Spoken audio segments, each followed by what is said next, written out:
میاں بیوی کا جہاں جھگڑا نہ ہوا زندگی میں لطف نہیں.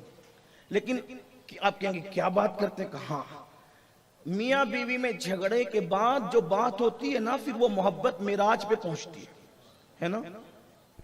معراج کا سما ہوتا ہے محبتوں کے اندر، اتنی عروج پر پہنچ. اور جہاں جھگڑا ہو کر دوریاں ہو جائے وہ معیوب ہے.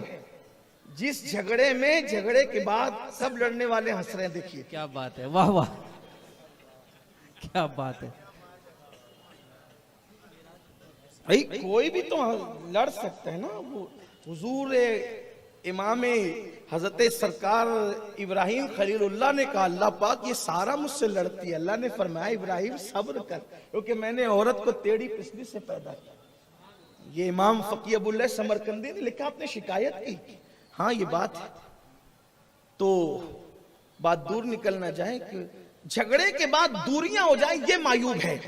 لیکن جھگڑے کے بعد پھر نئی محبت کا آغاز ہو، یہ جیسے مثال کے طور پہ سورج جب ڈوبتا ہے، توجہ اس طرف رکھیں، جو بھی آئے گا بیٹا ادھر ہی آئے گا. بابو مدرسے کے بچوں سے یہ آپ کے کام کی بات ہے بیٹا، جو بھی آئے گا ادھر آئے گا. درود شریف پڑھیں، آپ ایسا نہیں کریں. اللہم صلی علی سیدنا مولانا محمد صلی اللہ علیہ وسلم نحن عباد محمد صلاۃ و سلام علیک یا سیدی یا رسول اللہ صلی اللہ تعالی علیہ وسلم.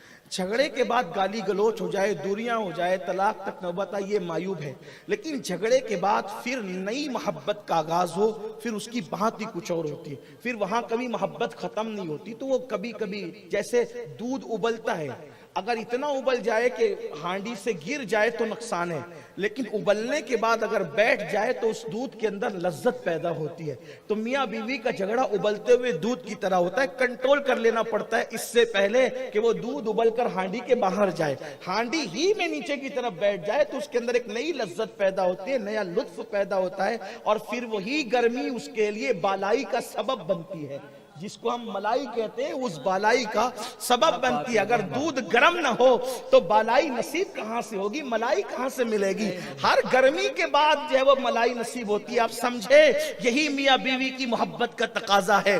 اللہ اکبر. بہرحال ایسا مت اس کو دلیل بنا کے لڑیے گا مت. لڑائی ہو جائے تو اس کو سولو کرنے کی محبت. اور ایک بات یاد رکھنا، روٹ کے بیٹھنا عورتوں کا کام ہے، منا لینا یہ مردوں کا کام ہے.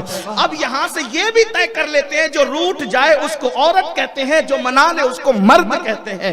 اس لیے روٹا نہ کرو بلکہ منایا کرو. منانے کی بھی ایک نئی لذت ہے، نیا لطف ہے. اللہ اکبر. روٹنے کا سبب تو تم جانو، ہم تو مصروف ہیں منانے میں.